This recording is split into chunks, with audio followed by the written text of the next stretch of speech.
proudest day, and the proudest time, and the seat of a rally car, because that day and that hour and those minutes, I got the bit between my teeth. You know, I really stood up and was counted and said, this is not getting away. I remember when we pulled on our helmets and Donald says to me, what are we doing? I said, we're going for gold, Barrett. That's all we said. I can still picture that run. That was just the best run ever.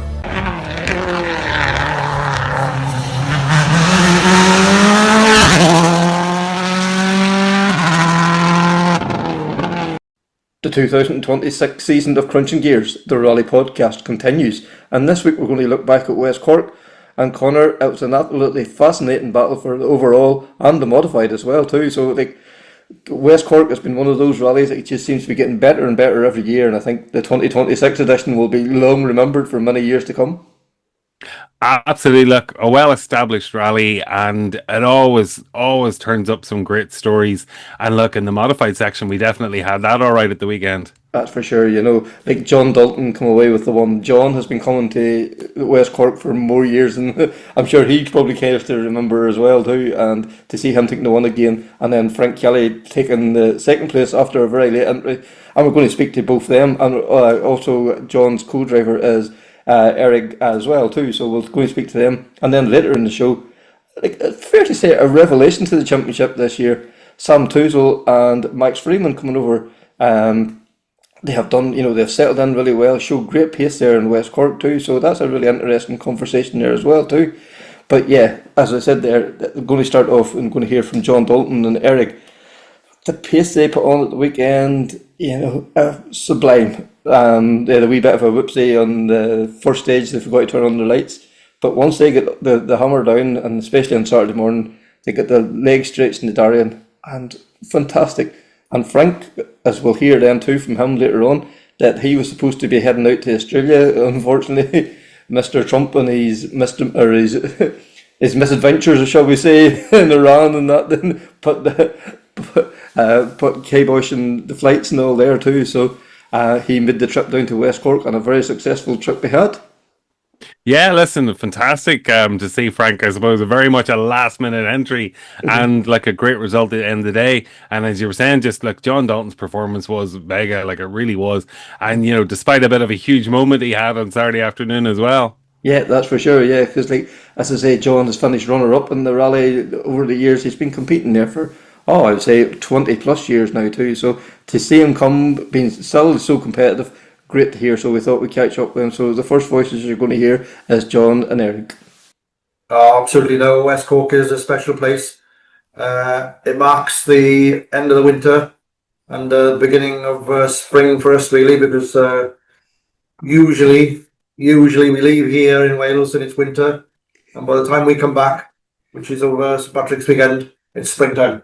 And it's the weather usually works like that. It's about that time where you can just say goodbye to the cold, windy, wet weather, and it doesn't always work out, but it's that special time of year, And of course, St Patrick's weekend is it's a very special place for you, and we love being part of it. Yeah, because Eurig, we were saying before we come on to record here, you've been going 15 years, and John, we lost count because we had enough fingers and toes to see how many years he's been going. Well, I've done 15 years anyway. Yeah, just hot. No, it's a very special place. The welcome, and especially this year, feels there's more and more Welsh crews coming over every year since I started coming over. I think there was probably half a dozen of us, if that, coming over when I started to come over, but every year, just the buzz of it. And when you come back to Wales and in the West, especially with us, it's a close rally community, and everybody lives very close to each other. So word gets around about West Cork, and then when the trip comes around, everybody, right then, we're going to West Cork. It's like the iconic, for me, I've done probably all the events in Ireland, and it's definitely one of my favourites out of all the events in Ireland, I would say. There's something special about the community that's in Clonakilty, and how they welcome us as a rallying community, and it's just like from home to home, really. If you take the gap in between, getting there. Yeah. But other rallies are really good, great events, but there's just something about that special connection with the town and the rallying committee. They've got something very special going on there, and yeah, I mean they're achieving what they want to, which is to make us welcome and keep us coming back and keep us spending money in the community, which is, you know, that's good business, isn't it? Yeah, because like this is it. Like, you know, we'd probably do down south rallying a lot, but whenever, you know, there's nearly 200 crews come in, they're filling hotel beds, they're filling, you know, cafes, restaurants, hotels, petrol stations, deli counters. The whole community benefits out of this, and whenever you're getting a welcome like what you're getting, it makes you more eager to spend money to get involved and to give back to the community as well. Yeah, well, you know, Clon Town Council, I think it's the Town Council, they support us, overseas crews, you know, to come over, and the shops in the town, they're all on board, and you get vouchers to spend within those shops, and it keeps all the money in, doesn't it? Mm-hmm. And it's, you know, it's very, very clever really how it works, and nobody else, as far as I know, does that, and it's a great idea to keep it all within the town. Really, it works very well, and you know, we've got some great associations there. We've obviously been coming a long time, and it's just like, you know, you've got so many friends there, and it's fantastic, you know. Yeah, for sure. And like, you know, and hats off to the club. The way, you know, it would be very easy to just run the same stages year in, year out. Over the last 2 years, they found new stages. They have, you know, tweaked the existing stages. How do they keep finding roads? It's just amazing. You know, it is a real competitor-driven club, isn't it? Yeah, it'd make it so much easier if they use the same roads. Because yeah.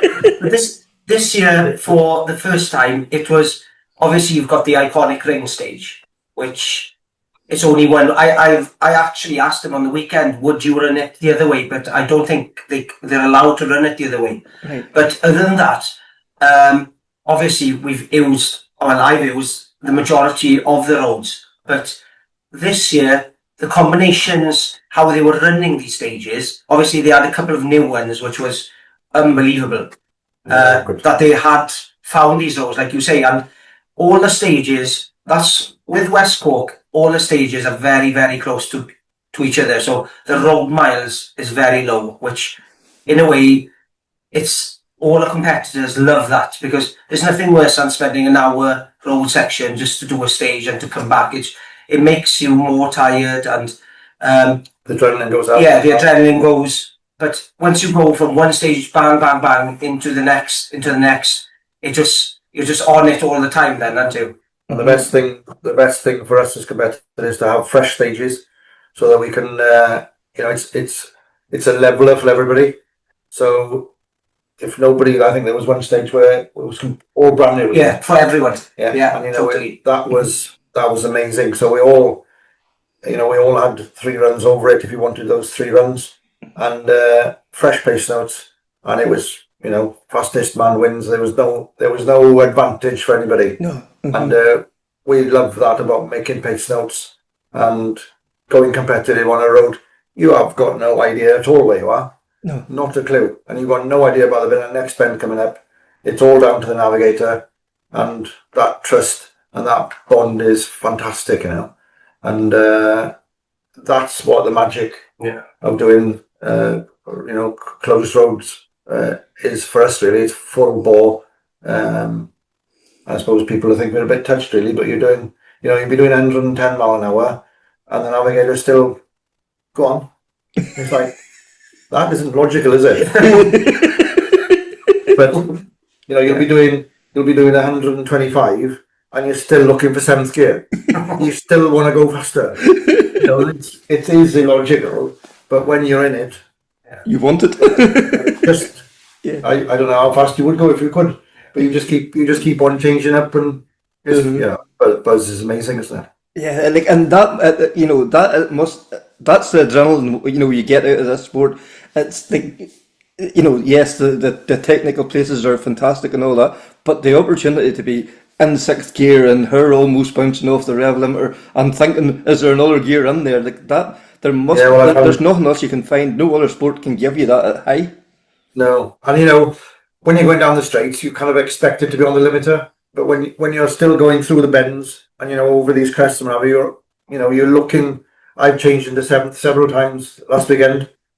Oh, we're already there. You haven't got another one, so right, okay, you just have to deal with it. And it is fast, isn't it? But that's what's back to the stages with West Cork. The type of stages they use, there's everything for everyone. Yeah, they've got tight and twisty. They've got main roads, which is wide open, which you can stretch your legs. So it's a type of event that suits any type of driver. Yeah. And obviously, it was special having the town stage, night stages. It adds to everything for the whole event. It's just not. Because for us, I think I haven't really discussed it with Eurig, but you get the mixture of all the stages, and we'll obviously be as competitive as we can on ring. It's a stage that suits me, and I know that we can do quite well on it because of we've been there and we've done it. And then you've got stages which you haven't been on before, which are tight and twisty and muddy, and other drivers have got advantage on those. So West Cork isn't a rally that you can win on every stage, but it's so exciting because literally you don't know who's going to do what time on what stage, because there's a bit to suit every type of driver and every type of car. Mm-hmm. So you think you've got a lead. No, if you just off it for a bit, the time's gone. You're back to square one. Yeah, we found that several times over the weekend. Mm-hmm. We were trying to stay, manage the situation. Oh, you switch off for 2 minutes. Yeah. Bang! The competitors have got you, and that keeps you on the ball. Yeah. So it was really good. The selection of stages is fantastic, isn't it? Yeah. And as we were saying there before we had to record, for a co-driver, like between Ricky and then into the event, like you don't get that 2 minutes. You are switched on from the first minute the clock starts to tick when you're writing that first note into the pace note page until you cross over that finish line. It is just 110%. Yeah, it's like anything you do in life. What you put into it, you will get out of it. And from leading up to the event, you've got so much with us to organise. You look at the DVDs, you do all the prep beforehand, and then obviously to get the whole crew over there and get the accommodation, everything booked up, and then you start your recce, and then from there on, it's just you're in rally mode until you finish on the Sunday night. But the navigator's got to have all the answers. What time's this happening? What time's that happening? Where are we going to be? And you get a random question from the service crew about, how much mileage, how much petrol. He's got to have all the answers. Yes, and they can't be wrong. Yes, so, you've got to be on it. Mm-hmm. And even from the driver, we're coming down to a junction, are we going left or right? There's there's probably 101 things going on in your head at one time. Yeah, there's no you're in a bubble in a way. There's no hiding. You can't. There's no excuses, because the buck will finish with you. Because if something goes wrong, first person that they'll point at is the navigator. So it's just. It's a kind of environment I enjoy, but once I finish on the Sunday night, I'm definitely shattered. But no, it's when things tick in the car and everything flows. There's no feeling like it. It's unreal. Yeah, the best team combination, whether the navigator realizes it or not, but the best team combination, the navigator is actually driving. We as drivers just do exactly what they say. Yeah. And, it has to be that level of trust. Even if, you're coming up to a crest and you try and read the hedges of trees, the telephone wires, and if he's going, it's left, and you just think, that doesn't look like it's going left. You are committed. Mm-hmm. So it's stuff that you're doing which is illogical, but if you've got that connection, you take it, and it is a special feeling. They're driving, and if they say back off, you back off. If they say go faster, you sometimes say really. Yeah, because like Frank Kelly often says, like he's the steering wheel attendant. Like it is, it's not one person, it's the two in the car, but then it's the whole other team. John, there's a lot of work, even to get the car before it ever lands in West Cork. Say before every event, everything from the back right to the front is checked, double checked, and probably even triple checked. Yeah, I mean, well, I'm exceptionally lucky because I've driven for Tim and the team for 35 years probably, and it's a very special relationship. We've built a special bond, Tim Duffy and myself, around developing the car, running the car, and he's been instrumental in me having the success I've had because I simply couldn't do it by preparing the car myself. I simply have not got time. Yeah. Business has to come first, and the family, and you've got to have enough money to run the rally car, which comes from a business. And it's a tough environment. There isn't loads of money to spare.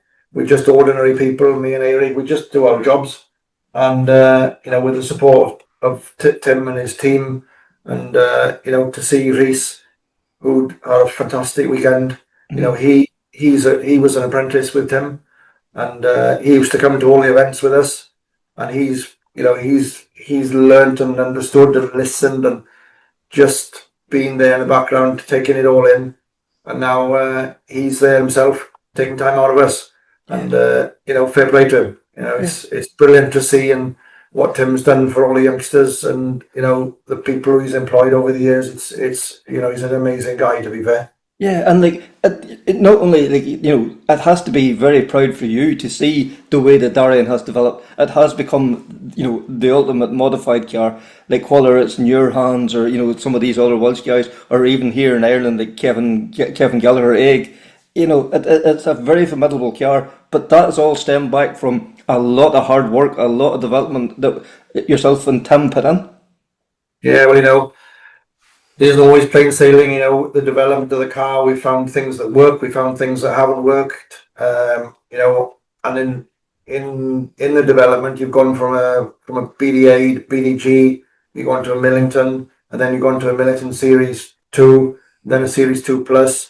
And all of these changes bring their own problems, and then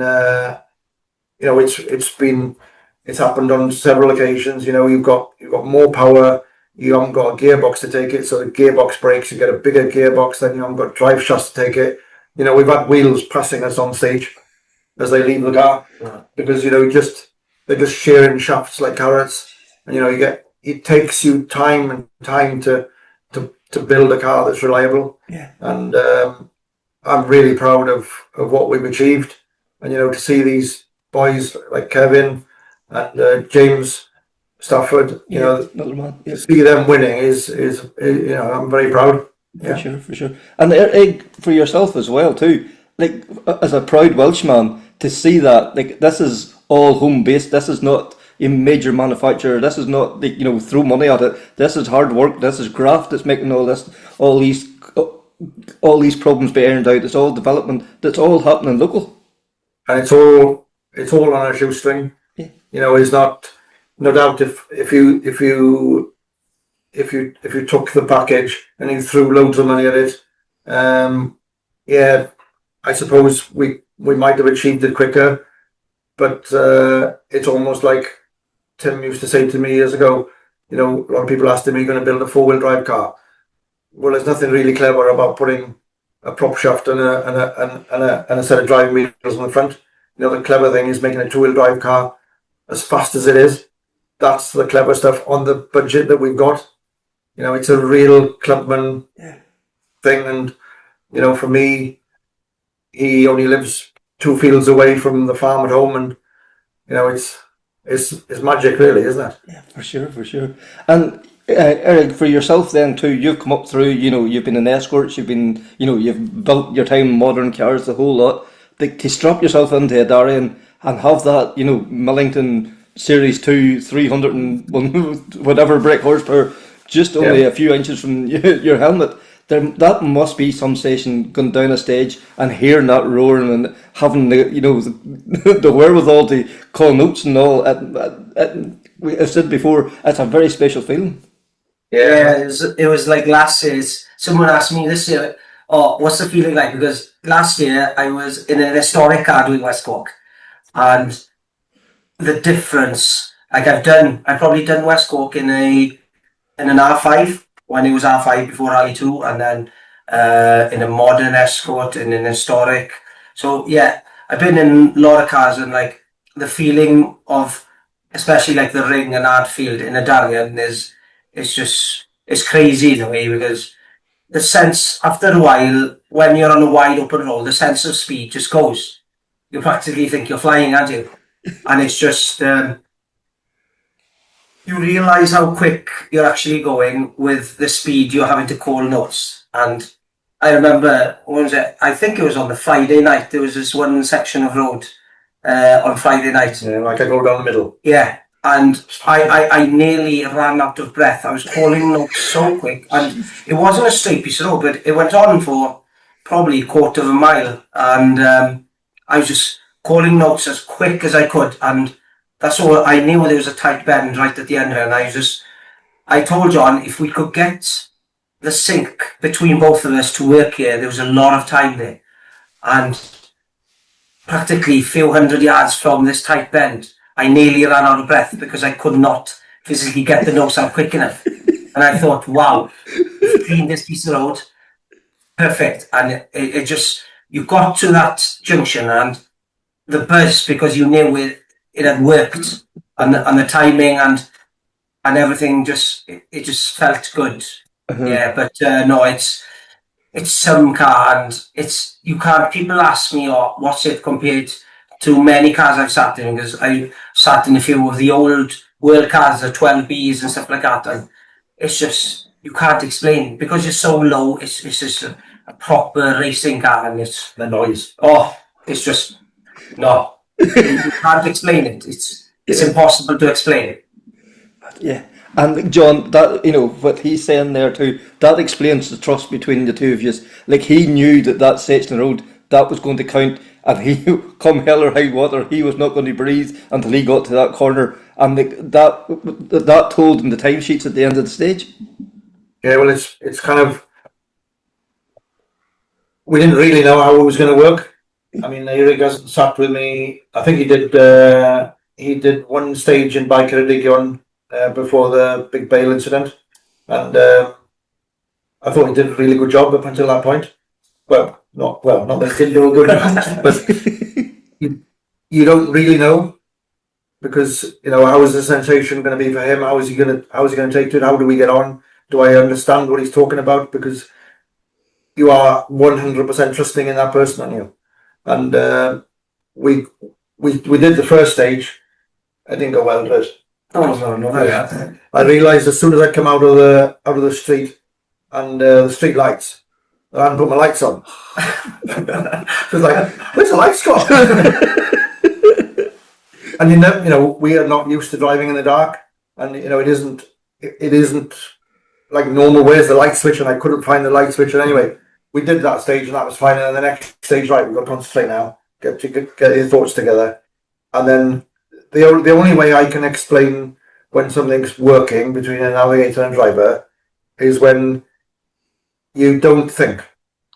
It just comes, and I don't know if Eurig can try and explain that any better, but when Eurig says, or Gwynfor or whoever, 3 right and 2 left, or whatever combination it is, and you just go, what was that one, or what was that one?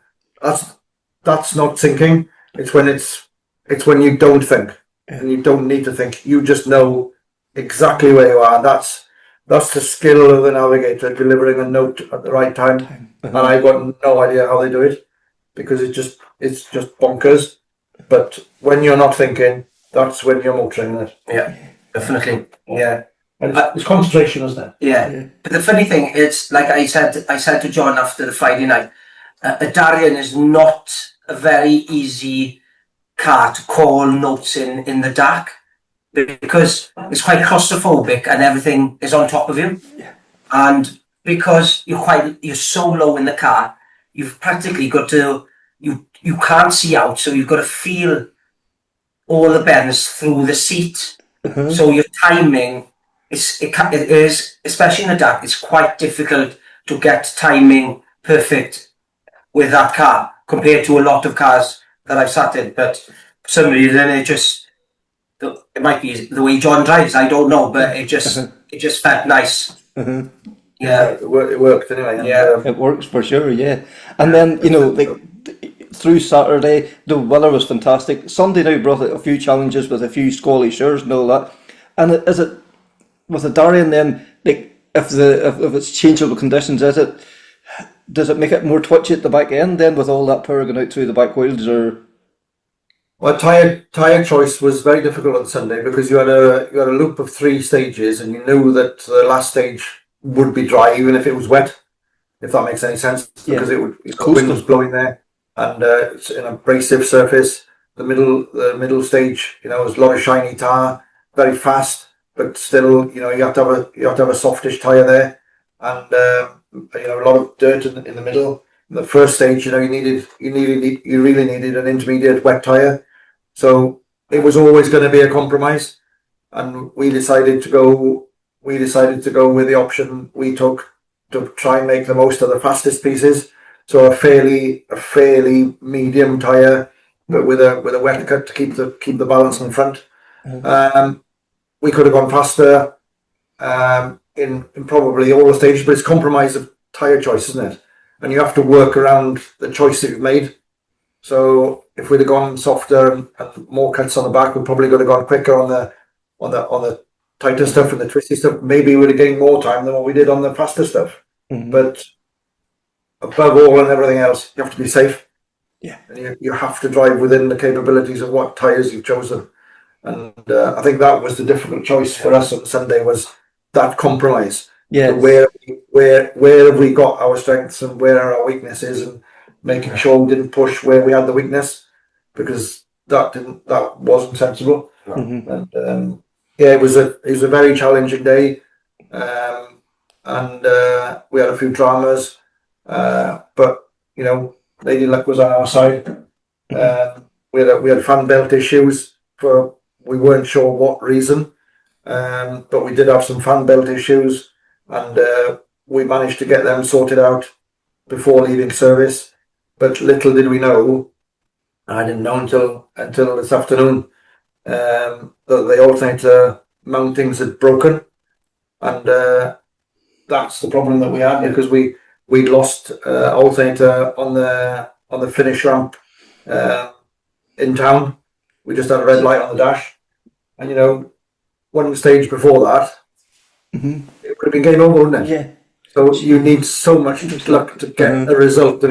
Yeah. And it's always the same with rallying, and that is rallying. You can't make luck. You just need to have it to get those results. Yes. And then all the competitors will all know what I'm talking about.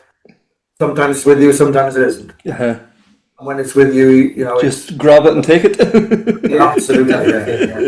Yeah. We were only probably a few miles off retiring, but we didn't know. No. So you just put the hammer down, didn't you? Yeah, definitely. Yeah. So.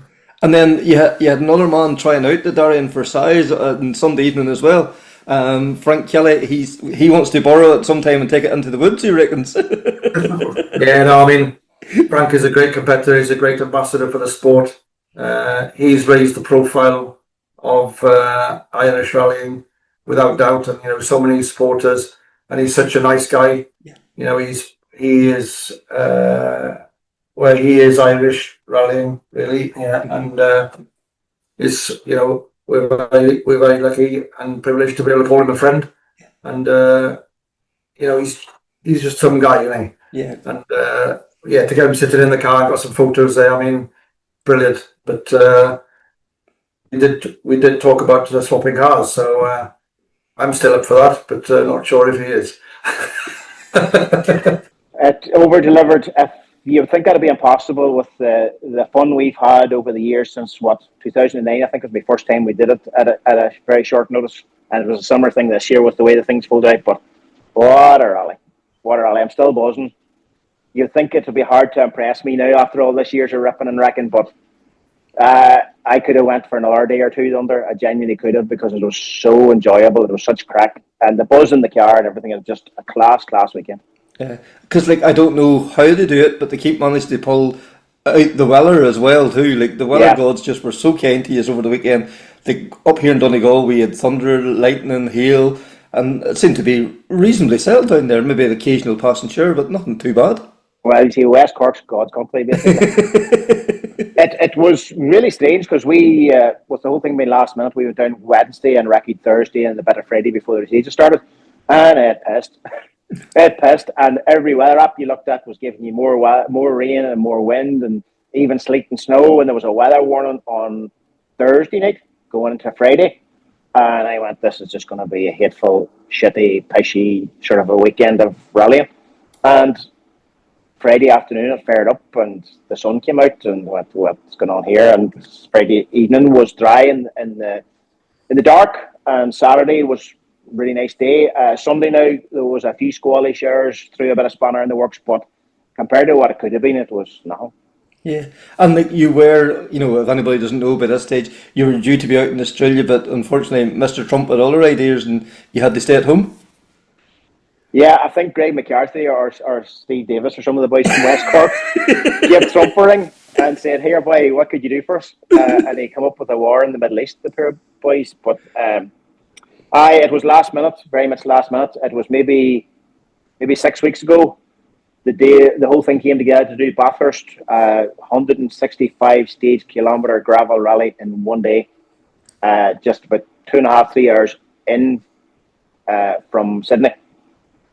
Richie Dalton sorted most of the things out for us, and Ray, whose second name elapses me now, who's a member of that club, did a lot for us, and they put a fantastic thing together for us to do it. It all planned together to fly into Adelaide, lift the car, drive 2 days up there, meet the girls in Sydney, do the rally, put the car in a container to come home and fly home. And then things went pear-shaped, as we all know, a couple of weeks ago. So with Emirates is a great airline, don't get me wrong, but obviously with what was happening, they had to cancel their flights, which the original flight was on Tuesday, and that was cancelled. So cancelling is one thing, you're going to get a refund, but it's a process and an application. If you want to fly, you have to rebook and pay again. So we had to rebook on the Thursday, and they were cancelled, and then we rebooked for the Saturday, and then they were cancelled. So at this point, we're just under 10 grand in. There's no more money for flights. No. That ship has sailed well and truly, and the Singapore option to go other directions and go away from the Middle East, they doubled and sometimes tripled in price, and some of them were taking up to 52 hours travel time. So there was a strong possibility if we took a punt on it, we were going to miss the rally anyway. Right. Plus, you see repatriation flights and one thing and another, and you think, I'd be adding to that. If I flew out there like a gobshite and ended up stuck in Dubai and then having to be repatriated, that's putting a load three people that couldn't fly out. Yeah, exactly. That we put ourselves in that position. So it was all looking to be madness. If there's anything sensible about rallying, that wasn't going to be sensible. So we had to pull the pin Saturday night basically and just say, listen, this is not going to happen, which was painful. I was really looking forward to it. So the next thought in my head, as soon as that was done, and I broke the news to the club and to Richie and everything, and everybody understood, they were fantastic about it. Once that was done, and I sat down for 10 minutes, I thought, West Cork. Every cloud is silver lining and all that. Yes. And I rang Greg McCarthy, and it was sort of, what do you want, you bollocks? Come now. And I says, Greg, is there any chance of a late entry? And he says, give me a couple of minutes. And he come back to me and he says, you're number 166. And I said, that's fantastic. Can it be another number? He says, you're number 166, 165 entries, you're number 166. I says, the flight to me just got cancelled. It was EK 166. It had been cancelled 3 times on us. And he says, that'll be your lucky omen. And I says, right, we'll take it as luck. And as it transpired, it was luck. So mad dash to get the car was pretty much done. I've been working on her all over the winter and done a lot of stuff. Engine all was back after the rebuild. It hadn't been mapped yet, so I wanted that done first before I'd rally it. When Robbie attracted TDP IE was fantastic. He fitted me in on the Monday afternoon.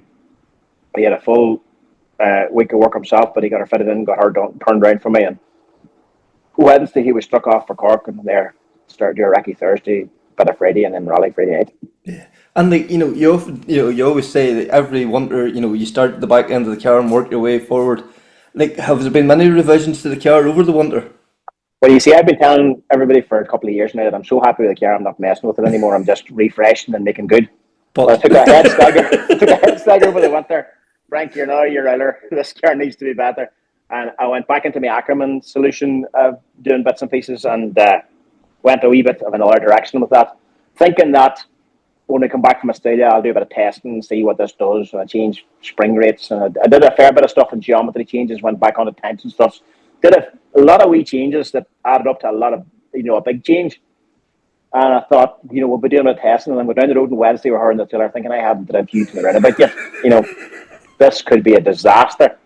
And it's a long, hard rally at the same time. And I thought, if this is a disaster, it's going to be a painful weekend because I can't undo what I've done. Yes. So, when we're driving the 3 kilometres out of Park Ferme around to the first night stage, which started in the centre of the town, which was a class idea, and you started off up the hill out of town, past the Garda station, and out to do a proper 5 kilometre road stage. Great idea. It's fantastic. It gave people the action, but let us do a proper stage rather than a wee stage with bales everywhere. So it was a great idea. But going up that hill, pulling gears, was thinking, right, I hope she turns in half junction. But as luck would have it, the car was fantastic. I'd made an improvement for a change, and the car was fantastic all weekend. And I didn't change. I didn't put a spanner in the car the whole weekend. Yeah. We didn't worry about service crew this weekend with leaving so late. So we did it ourselves, me and Lauren Rosemarie, and Karen never missed a beat, which she shouldn't have because she had a lot of bloody TLC over Christmas and over the New Year and stuff. So no, she was fantastic. I hadn't even the brakes well bedded in there, so that was first stage as well. And amazingly, we were quickest modified in the first stage. I could not get over it because it felt so frantic the whole stage. I couldn't get over it, and they told us then stage you're quickest, and I thought, hang on, there's like there's 7 Darrians in the rally, 3 or 4 of them in front of us. How are we beating them? But then I did see there was a lot of spins and stalls and stuff, so it wasn't speed, it was just to go through it in one piece. But and knowing all your work, it was a kind of a handball out of the A-team. I love it when the plan comes together. Was it nice to see all your work paying off? It was like that. This could have been my best idea, my worst idea, but the car was fantastic all weekend. I hope it's not just because it was West Cork. Yes. The confidence to get in the car, I was getting more wayward as the rally went on. I was getting more confident. Probably if I had another day, I was going to have a fairly decent bang somewhere.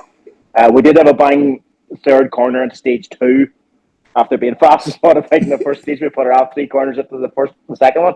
But that I understood why that happened because there had been a fair bit of roadworks at the early part of that stage, and the councillor, there was a square left with big banks, and they took a lump out of the inside of the left to make it less acute. But it wasn't tarmac, it was just 2 or 3 foot of gravel and clay, and the gravel was spread over the road on the recce, so it wasn't a surprise. I just left it 2 or 3 metres too late to get off the brakes and turn in, and we locked up. I headed straight for the bank on the outside, and I was going to headbutt it, and I thought, that's rally over, that's radiator, chassis legs, everything. But somebody was looking down at me, she snapped sideways and hit with the back corner, which is just how the tail lights and stuff, it didn't matter. But it was a right good hook. And then she went up the side, up the road the other way a bit, and then we got kept going. Wouldn't have cost any time, just sort of took the wind out of my sails, so we say. But that was the only real blip all weekend, so I love that. Yeah, and Steve and all the guys down there, how they keep finding new ways of running the stages. Yeah. You want the classic bits, but they find a wee road to turn down and suddenly that changes the dynamics of the stage. You have to take the hat off to the club. They put on a fantastic rally. It actually pisses me off because where have you been hiding that stage? Why have we never done that before? Kilbrittain was a new stage last year, and when I say new, it was done maybe 25 years ago when I was a cub. So I had never done it, but it was done last year. It was a fantastic stage. Loved it, and they did a version of it that was some of it was in reverse and some of it was different. I didn't recognise any of it anyway. they even made it better. What a stage! It was. Dare I say it? It was nearly better than Ring. I really enjoyed that stage. And then on Sunday there was another new stage, Bally something. I can't remember the name of it. Again, ferocious, big top speeds, big howling on tight round fast corners, thinking please open up, or we're not going to make it. I love that stuff, and it was fantastic. And Ardfield was very similar. Sam's Cross was changed slightly. They're two very tough stages, especially if the weather doesn't play ball. So they were quite tough Sunday morning, but Sunday afternoon they were just glorious. Yeah, because you said before too as well that the one thing you wanted to do was for you and Lauren to have a real good cut over Ring in the dry, and you got doing that twice on Saturday. Yeah, I don't know, but looking in from here, looking down at it, the conditions just looked ideal. Conditions were good last year. The NKR we posted up with Ring. That's why I was probably so fucking blubbering at myself towards the end of it. Was thinking I'll never get that opportunity again to get Lauren around the Ring stage and the bone dry with the right tyres on and just getting a good cut of it and not screwing anything up. And we pretty much got that again this year. So doubly blessed.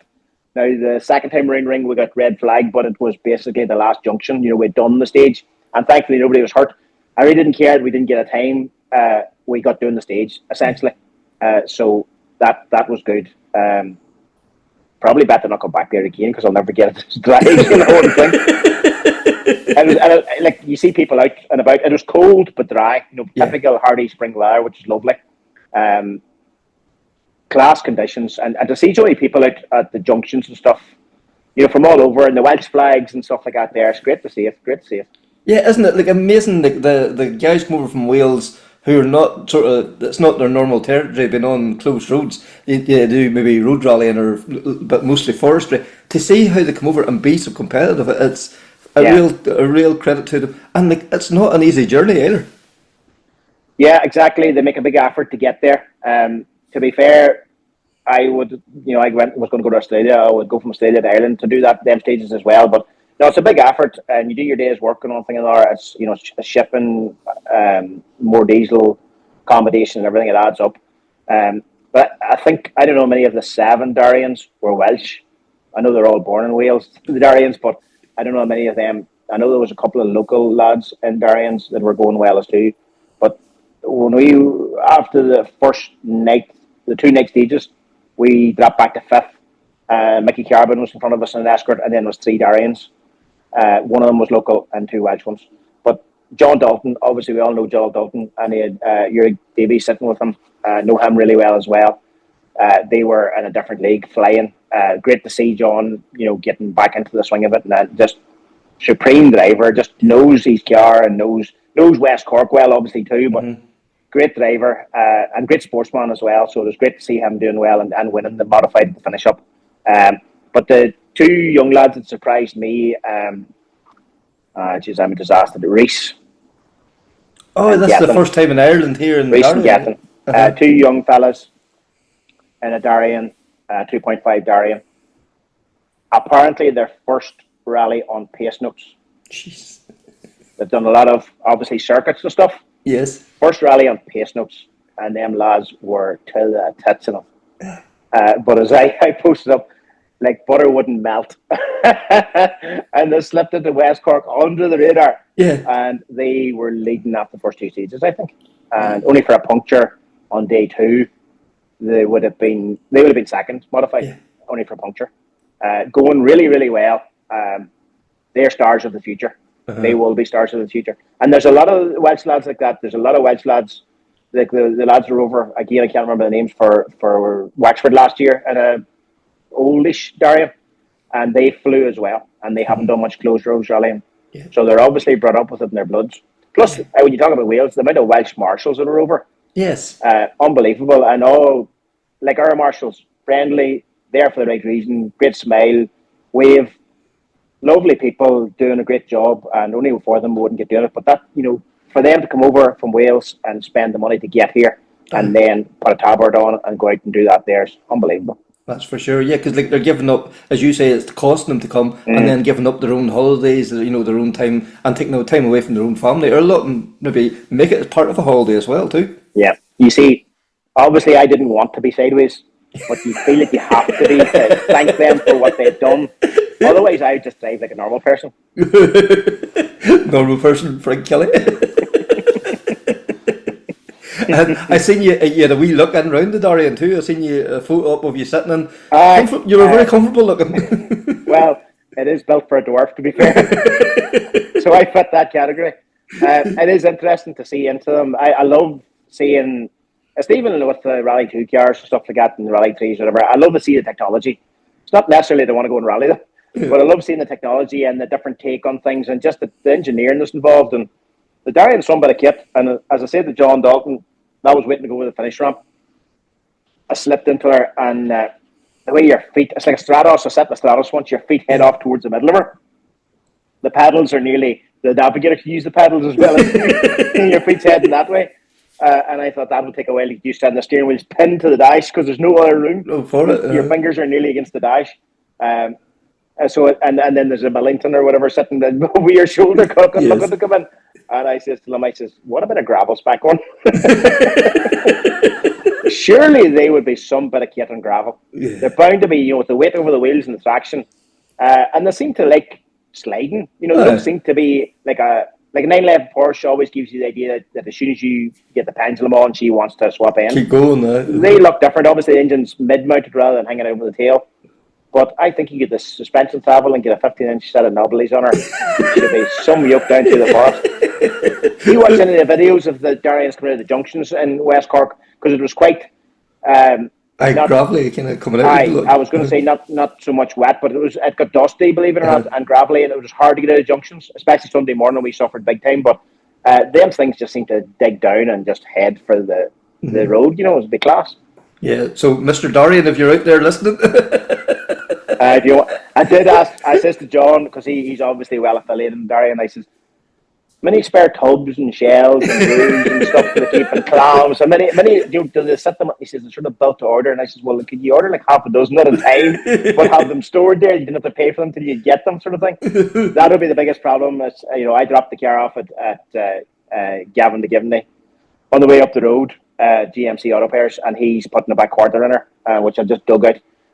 But I don't think you get away just hanging a back quarter on a Darrian. No, it wouldn't be quite as simple. And the Higgins wouldn't have the parts just at hand as handy. I would say we could talk Martin into getting Darrians reproduced or something. Mr. Darrian might not like that. No. Could have a Chinese Darrian.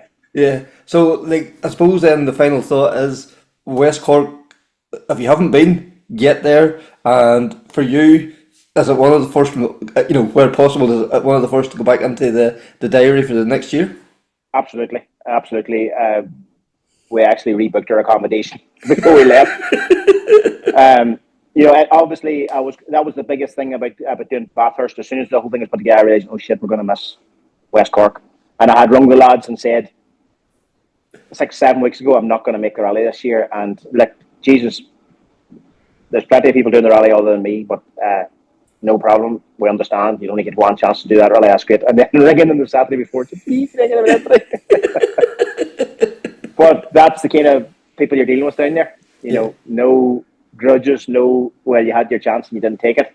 Mm-hmm. Give me 2 minutes to sort this out and we'll sort it out. And it was done. And, didn't ask for a reseed. I knew obviously would probably need a reseed from 166. But slotted us in there nicely in the middle top 20s, around the other lads, and a great group of lads doing the rally. Lovely to see, John Dalton and them lads out again. Aidan Hampton was there, Gary Nolan on board in the Millington Escort. Great to see them back in that there. John Bonner, with Damon McGettigan and all them lads, and Mickey Carbon, and Conor Mohan kept us on our toes all weekend. They really started to come into us on Sunday morning. There was skiff to rain, fast and showers, and Frank thought it would be a great idea to go in hard slicks in the back. I was feeling very confident in myself that this car's going so well, I can make these tyres work, and they will work. And then they get into Ardfield, which is the third stage of the loop. It's out by the coast. It'll have dried, and I'll need these hard tyres. But it was punishing trying to get out of the junctions on the first and second stage of the day, and Mickey and Connor took, I think it was 10 seconds, maybe 11 seconds off me in the first stage out, which halved near enough the lead that I had on them, what I thought was a comfortable lead. And I went, bugger. That really hurt me. And then went into stage 2, and I felt like it was going the same way, and then it was red flagged, which was a relief for me. Again, thankfully, nobody hurt or anything. So that definitely gave us a bit of damage limitation. And then Ardfield did dry, and we could make them work. But he still took a second off me. Right. So I thought, he's not messing about. He means business. Yes. And then going back on the road to service, it was beautiful. I thought, right, have the right tyres on and keep them on? And I thought, well, them other 2 stages are a wee bit more inland. The chances are they're not going to dry the way Ardfield has dried. They'll go a soft tyre and then get to Ardfield with the tyre that's going to go in ribbons. And when me and Lauren had a chat about it, Lauren might not think it, but she's a serious level head to bounce things off. Where Frank's going 1,000 miles an hour at different directions, she can make a wee bit of sense out of it. And she says, "Well, you always seem to be more comfortable on a soft tire going off than a hard tire not coming on. You know, why don't we just take a punt on it?" And I thought, you know what, you're right. So we went for the soft tire, which was the wrong choice. We came out the road to the 2 stages. They dried massively, but the tire did work well on them. I knew going to Ardfield we were going to be in trouble. Yeah. So I had to get out of them, but we had a massive run on that first stage back out of service, the new stage, and I think we took 13 or 14 off Connor, or off Mickey and Connor. I don't know if they had a problem. I can't remember if it was a spin or something. I don't think he really did, but we took a lot of time off everybody around us. We even took time off Dalton for a change, but I would assume he was cruising at that stage. But I thought, right, that worked. We carried through the stage 2, and it was funny from between the stages, trying to keep the tyres as warm as possible, till driving as gently as possible now to keep the tyres cool. And the next stage went well, which got 2 or 3 seconds, and then it was on Ardfield. And I thought, right, as you know, I only have 2 speeds that I stopped or going flat out, and I thought, right, we'll have to go flat out. And once we get out onto the second, third of the stage out into the coast, it was bone dry, and we were doing a lot of sliding where we should not have been sliding. But it felt so good. And you know, with Michelin's in the back, a soft Michelin, and a Michelin is very consistent. It gives you lots of warning before it puts you up the road backwards. It just doesn't switch off. And now towards the end of it, it was getting hairy, but geez, I enjoyed it. So it worked. We took another couple of seconds, and we had a comfortable first Mark II, which is what I was after. Yeah. So thanks very much there to Frank once again, and you never know, and that swap there with John and Frank for next year, never know, could happen yet. So. Yep, wait and see. We're watching very eagerly on that one. And then Connor, the overall, you know, great to see Josh back and a happy place as well. The big runs at the weekend, had a great run, led right from the start as well too. So you have to say fair play to Josh there, really settling in well into the Yaris. That's it. Look, fantastic run for Josh and Andy, and first win for the Yaris, and I suppose nearly happened in Donegal last year. What do you call it, with William, but now Josh has kind of broken the duck for the Yaris, and I suppose big expectations now. That's the Skoda's dominance broken now on Irish rallying. Yeah, and Eddie and Callum had some ding dong as well for second, going down right to the very last stage. Was it less than a second or something? I think get into the last stage too. So we keep saying this, Irish rallying keeps delivering. It's absolutely fantastic. Great for us as spectators to be watching it and seeing it all unfold. We are in a privileged position. Yeah, look, absolutely. It was a fantastic battle, and as you say, it actually went down to the wire. It was phenomenal. And again, good to see Noel back sitting in with Callum. I know Noel was due to be elsewhere this last weekend for Cork, and what do you call it? Mr. Trump annoyed his plans. Exactly, yeah. Common theme, I think, here. Yes. So we saw Noel back in his usual seat. That's for sure. But as I said earlier, one of the revelations of the championship this year has been Sam Touzel and Max Freeman as well too. Have a very strong run. They were up to, I think, 4th then Friday evening, and thought maybe they might fall back a bit, but no, they held their ground, and set really competitive times over the weekend. And every stage and they're just chipping away. They are determined to get up to the pace of the top guys as well. That's it. Look, it's all about getting experience. They had a good solid run out in Galway, and they've increased that. They've really shown decent pace now in West Cork. So I suppose the more they adjust to Irish tarmac, we got to remember it's their first time, or the first year to come over here. So look, they're setting good results. So you can only imagine as the experience progresses and we get into Donegal and into the Ulster, you know, they're going to be setting some really strong times, you would think. That's for sure, yeah. And the circuit they done last year, so they have experience in that type of stage. I know there's some changes, but there's still going to be some familiarity there as well too. So yeah, so we thought we'd catch up with the two guys and get their thoughts on how they felt they're getting on in Irish Rallying this year. Very well. I seen the points released this evening, which I was quite upset that I wasn't actually up on it. So I feel like we've had a good breakout at West Cork, especially. I feel that Galway didn't quite go the way to plan because I wasn't anticipating it being so slippy.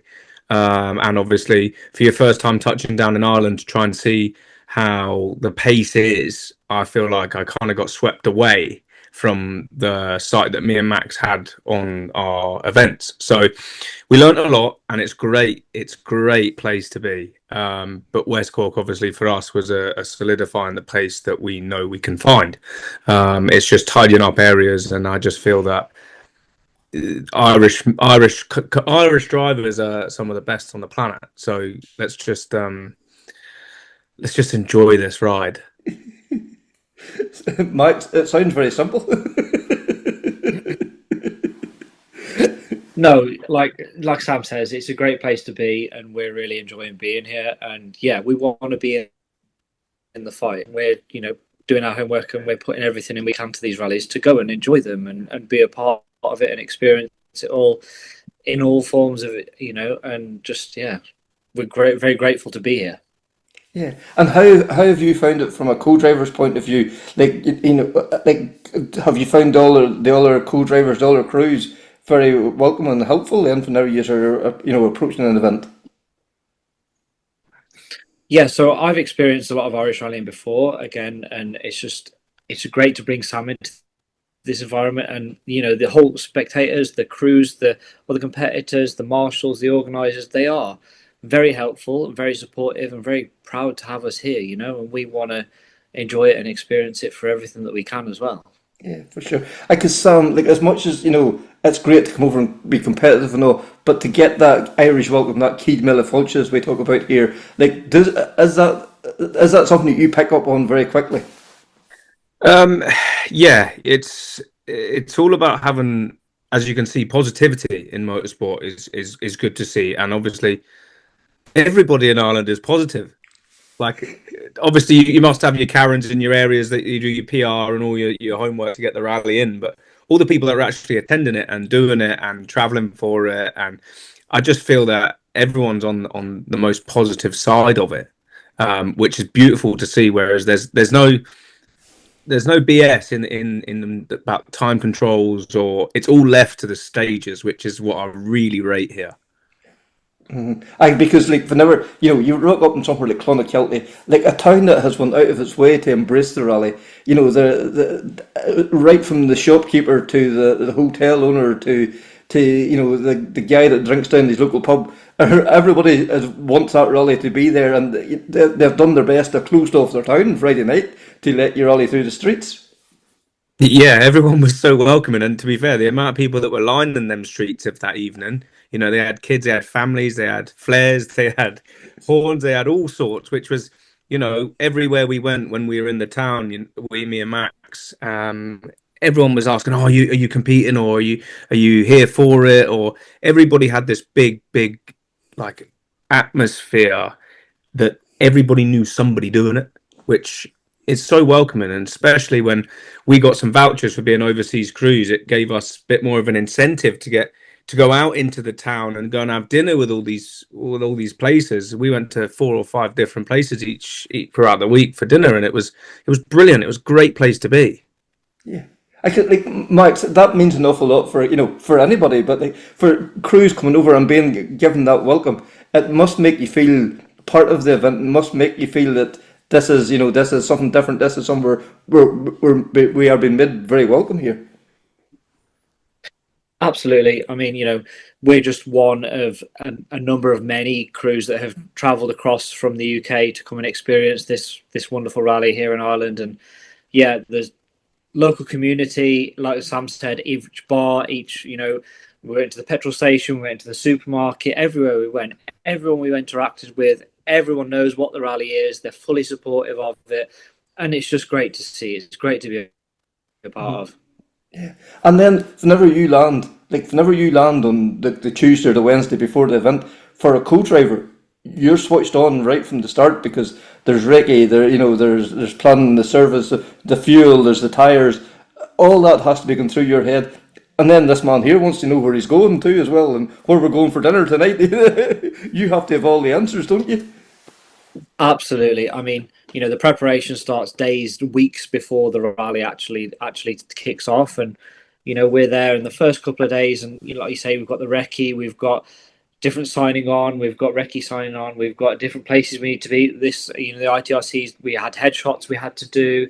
We have all these kind of things that we've got to make a schedule for, and we've got to be aware of and make plans, and then make contingency plans for contingency plans in case things change or weather changes and all sorts of things happen. But it's nice to know that the work we put in kind of behind the scenes before the events, when it comes to the events, and we can breathe, we can work through it, and we can still give our best performance, then that's really where it's rewarding in a sense, because you get to enjoy it and you get to embrace it, and it's been fantastic. Yeah, because Sam, I suppose it's that saying, prepare or fail to prepare to fail. And when you see the amount of work that goes into it beforehand, you have to cover as much as possible to cover all eventuality. Yes, there's going to be something that's going to take you out of left field, but 99.9% of the things you will have some way of thinking, right, this has happened, this is how we deal with it. Deal with it and move on.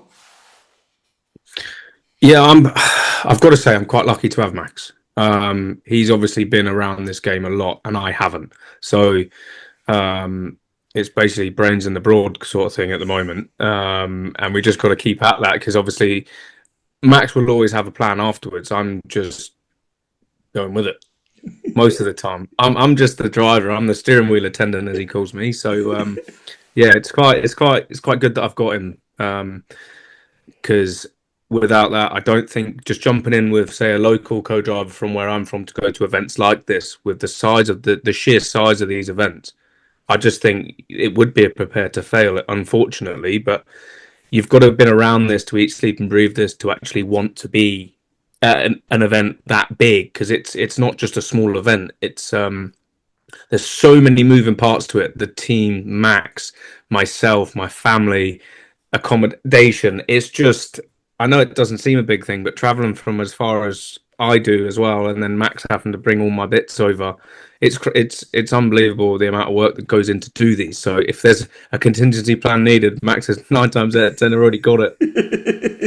And I don't know, I've watched your vlogs now over the last, practically now for the last year, and there's so little rallying actually featured in your vlogs. It's a real behind the scenes look at the whole event, and I just think it's fascinating. As you say, he's bringing the car over, he's bringing the suits, the helmets, everything.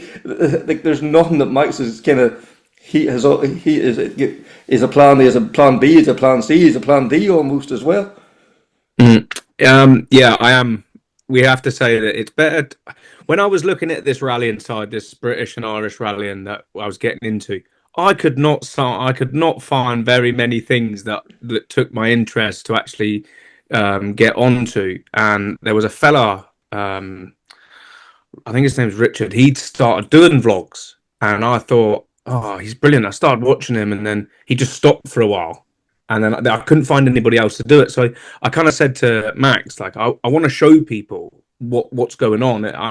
People may watch it, they may not, but actually, if you want to watch rallying, there's loads of rallying online, but there's not behind the scenes of rallies to go and watch. So I kind of feel quite blessed that we have now got some traction in the following, and we aren't hiding anything in our vlogs. It is quite straightforward, but it's a good watch, and it's nice to watch back. I watched it back yesterday when it was posted by the media fella, and actually forgot some of the stuff, because the whole 6 days just blew by, and you're airborne all week. So to actually sit back and, oh yeah, that was amazing. It was great to see. So it's nice to get that, and it's nice for Max to be able to have the same sort of view on it as well. Whereas, everybody knows him as the grumpy guy, but he's not always grumpy. He is a good crack. It's just it's a nickname I've got for him now, and he's never shifting it. So yeah, I'm glad he comes along. Yeah, because like Mike, there's sometimes he does get your grumpy side in them vlogs as well.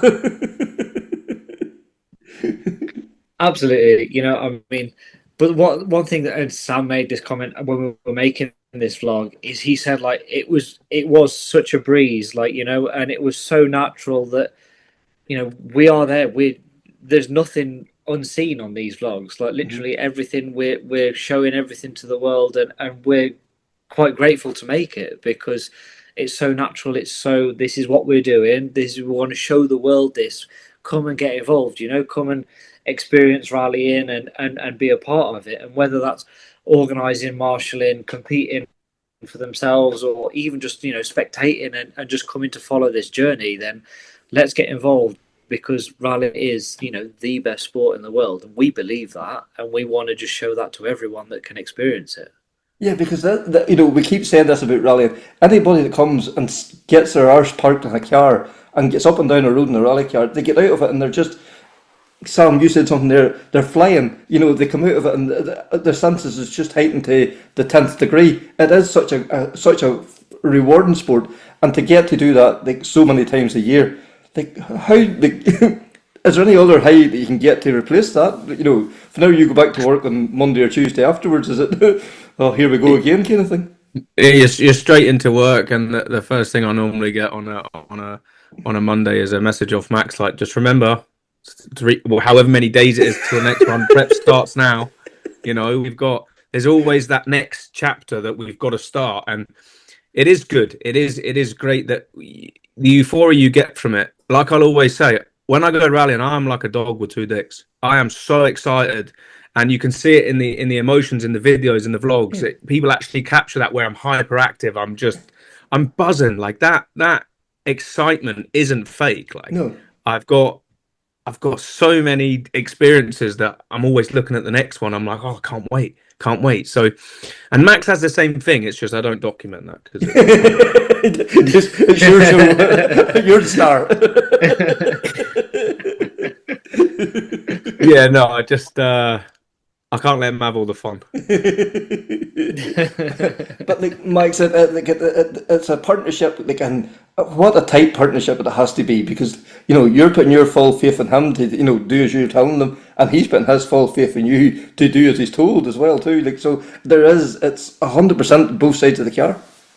I actually do. I did touch on this with Stephanie the other day, and we were saying that I now actually more throughout certain weeks of the month, I actually spend more time with Max, and we haven't now. Just when we first got partnership, I wasn't really sure I'd like him, but actually now I actually prefer. I actually really enjoy spending time with him, which is quite odd because his personality is a bit odd. It's one of these Welsh personalities, But yeah, it's great because you've got to trust him. He's got to trust me, and then we've got to trust the process, because that's all it is.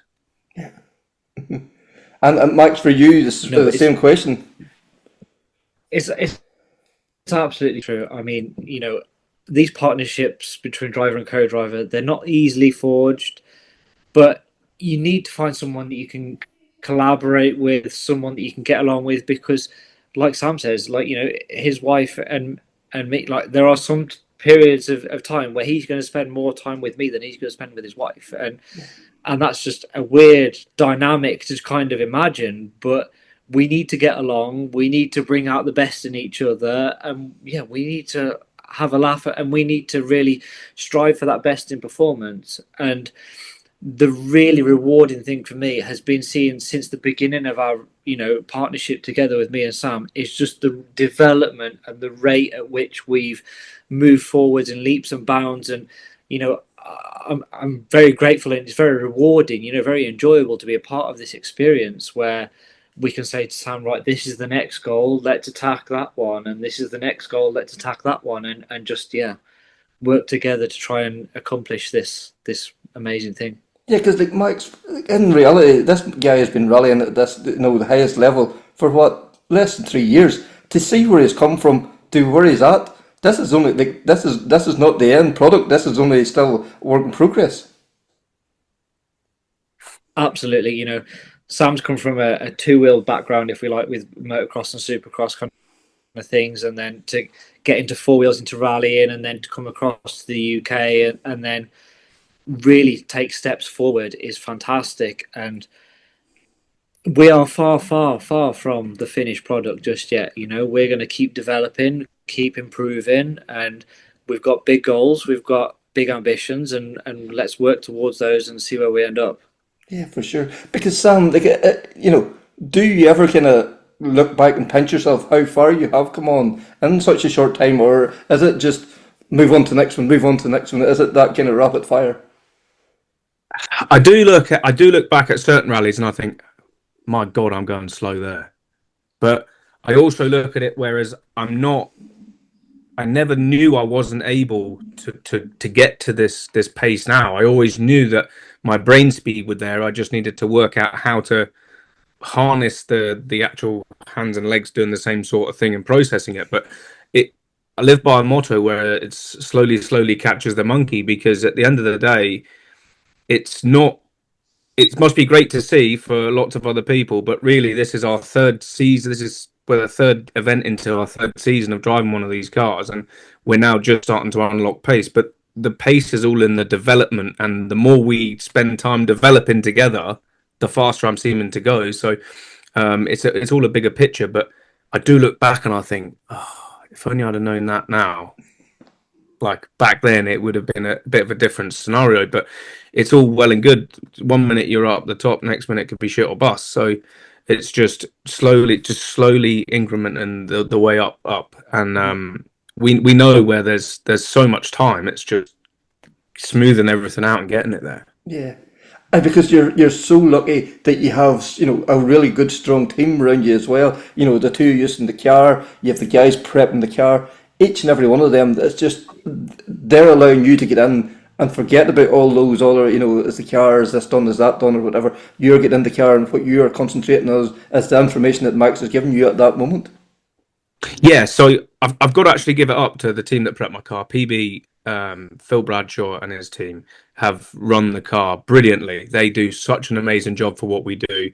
90% of the time, it's normally Max liaising, trying to sort stuff out. If there's something I don't like, then I put my oar in. But normally, the team have made it so well rounded around me that I actually feel that obviously I am main character syndrome, but it is where everybody's singing from the same page. Everyone's putting the same amount of effort in, just in different areas.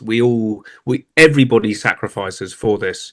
And as everybody knows, in rallying's a great sport. It's one of the best sports. 1 minute it's good, 1 minute it's not good. So you just got to enjoy it. And the best thing is everybody on the team, even Max's wife and children, everybody gets along with everybody. So it's amazing to actually be a part of and to enjoy it. You always look forward to catching up and chatting and having a good time, but you all know when it comes to crunch time, everybody's doing their job to the highest possible level that they could be doing it to. Yeah, because each and every one of them has got your back. If things are starting to go wrong, and each and every one of them will be there with a shoulder lifting you up, pushing you on. 100%. And if I've got a problem, I'll mention it to Max, and then Max just deals with it. Max will, whether that's speaking to the team, speaking to officials, speaking to the catering for one, any sort of issue, Max has got it in hand. So I'm grateful in that aspect, and I'm grateful that everybody sings from the same sheet. Yeah, and because Max, it is like it's all those small components. And if there's one small, the weakest link, I suppose, really kind of thing. If there's one weak link, it could drag the whole chain down. And it's having everybody to work into that one common good. That's what it's all about. Absolutely.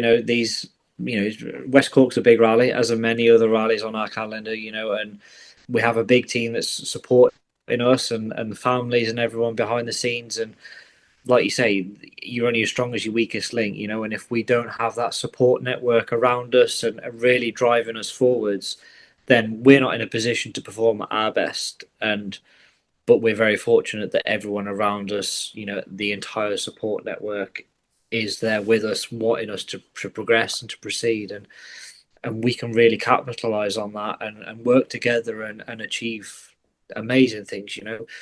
West Cork was a fantastic rally, and we hope that there's going to be many more to follow. Yeah, because like the one thing that's very evident as well too. Yes, it's fun, but there is like there's an underlying. This has, you know, we want to be successful. We're not here to make up the numbers. We're here to compete. We want to be up there with the top guys. This is like there's a serious element to this as well. Yeah, I fully agree. I actually do believe that anybody rallying competitively treats this is like a full-time job outside of a full-time job. You know, it is just you want to turn up at the weekend and you want to put your best foot forward and you want to try your best. So I do believe that everybody that's in the top probably 15, everybody's put the work in. So it just depends on who's willing to put that little bit more in to try and get the most out of the situation. But like Max said, you know, they're big rallies and knowledge. I'm driving to note now, not to any sort of knowledge, because obviously I've never been to West Cork or to Galway or to all of these rallies that will come up on our calendars. So it's just trying to harness the amount of to maximize the amount of power we can get out of our notes right now and believe in what Max is shouting at me. Well, he's talking to me, but shouting at me. And like in general, like what is your view of you know your competitors? Like, you know, you've come up through like the Pro Tire British National Championship and then coming over to Ireland. Like, has it been a good move? I suppose that's maybe the first way of looking at it. Is it, you know, has it been a positive move for Sam developing as a driver? Yeah, I would have said it is, because growing up, and then since I started rallying, I'd always look at the likes of the top boys, all the Moffats, the Devines, the Cronins, everybody on that the app where they do the interviews and stuff. So I've always looked at that kind of thing. Whereas to be sitting behind Callum Devine at West Cork, I even said to Max, "This is cool." This, you know, I look at these guys, but ultimately the goal is to beat them. Look, there's respect where respect is, but you are now going to start to look at trying to compete against these kind of people. But it kind of is a bit of a dream come true to be around this sort of group of pack of guys, because I always know that, you know, they're the fastest men. So Max's opinion is probably similar to mine. So yeah. Because like Max, yeah, you like, you know, you've come up through the you know, that train as well, and you've seen it, and now suddenly you're up there, you're mixing it with, you know, the likes of Noel O'Sullivan or whoever. You know, are you looking at them in a wee bit in awe, but at the same time, you know, you're kind of looking to see what can we do better than they are.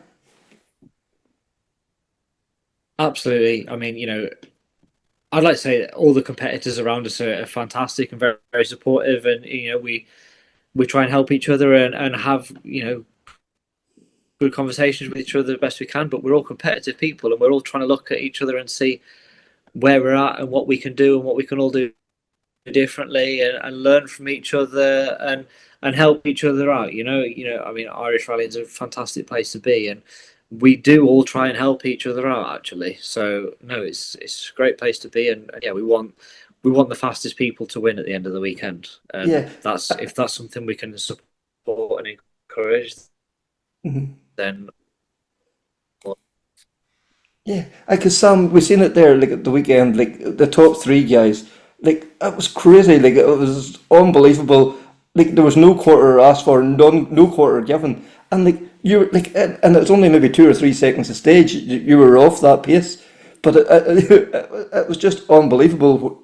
You thought at some point there was something going to have to give, but over 16 stages, it was just crazy, wasn't it? yeah, you just, what I feel like, you gotta really observe the road. Obviously that's what we're doing, we're reading the note, but you got to look into the deeper part of the road as to where the lines are developing. And for someone that's driving to a note, the amount of stage, like I think Max was saying, it was a couple of stages off a full WRC mileage event, which is probably one of the biggest I've done. And the long 3 days just made everything so spectacular. Like, it wasn't a little event, and we now know that there is pace in there. And you say, like, obviously we were some seconds here or a few 10 seconds there, but it's no longer just massive increments of, oh well, that was wrong or you did that wrong. It's now, well, like, that, tidy that up and make sure you carry in here. And it's definitely nice to see that the event wasn't, we did ourselves proud there.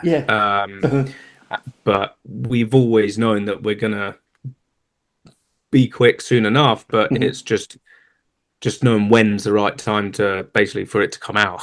Yeah, because it's no longer, as you say, it's not giant strides anymore. It's small increments. It's just rounding off the maybe not rough edges, but just kind of smoothing everything down, getting the lines, just nailing them every time.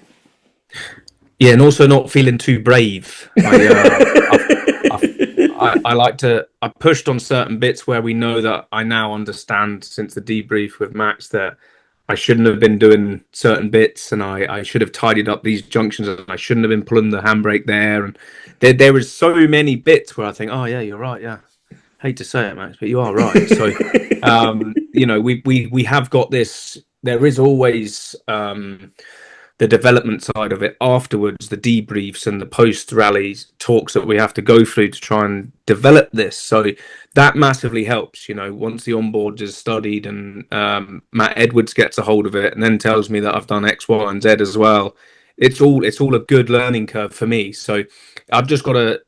I always said that I would come into this and absorb as much as I could like a sponge, because as I've never been around big rallies. I've never actually watched a big rally. So other than the Jersey rally as to where I'm from, which is, it's quite, sometimes it's quite starstruck to like absorb what's going on, because it is, all these rallies are huge with huge amounts of history and spectacular.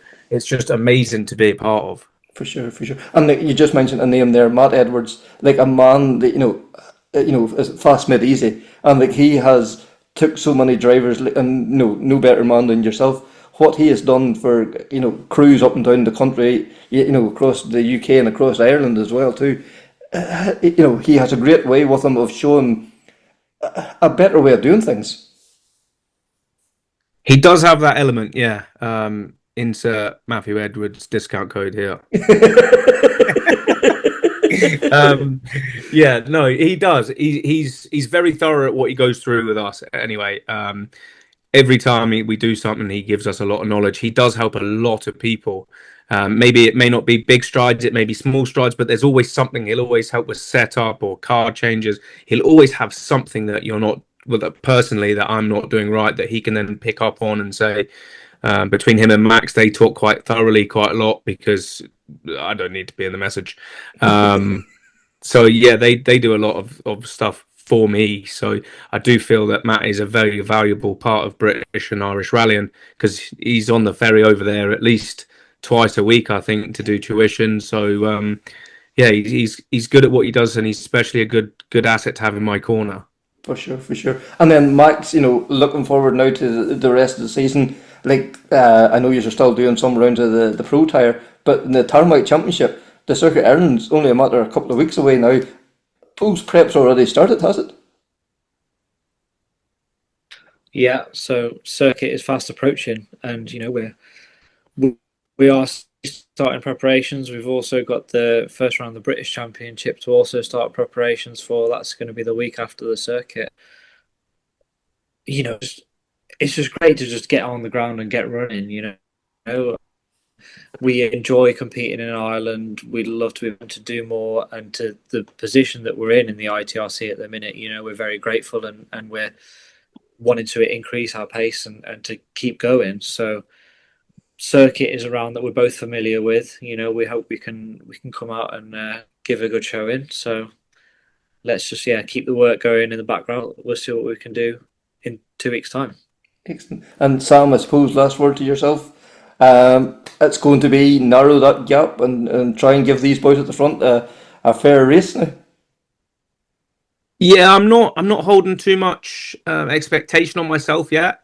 I'm still looking at the development side of things. I want to enjoy them, and also that, you know, we've got different surface rallies in between this rally, the circuit. So it's also just remembering, you know, I'm still developing, I'm still learning this kind of craft, and circuit's going to be one that me and Max had fun at last year. So got double puncher, which obviously caused us to retire early, but we did, I think, 90% of the rally. So we've been to majority of it before. So we have found that in doing the British, that going back to an event that we've done before previously, it takes that pressure off straight away. Oh, that's where services are, that's where the toilets are, refuel, tires, whatever that may be, or it just gives us that little bit of settledness. So I am really looking forward to it. The prep has already begun. So yeah, we're just gonna have to take it steady and just see how we get on. And it would be nice if we could get a good amount of points to try and bring us from the bottom end of the points up. Yeah, super to hear from Sam and Max, and like genuinely, I'm going to be very interested to see how they get on in the rest of the Irish Star Max Championship, because what they've done so far, I think, is beyond what would have been expected of them. That's for sure, yeah. So, yeah, we'll definitely keep an eye on them guys now as the season progresses. So, that's the latest episode of Krunching Gears, the Rally Podcast. Until next time, take care, speak soon, and bye.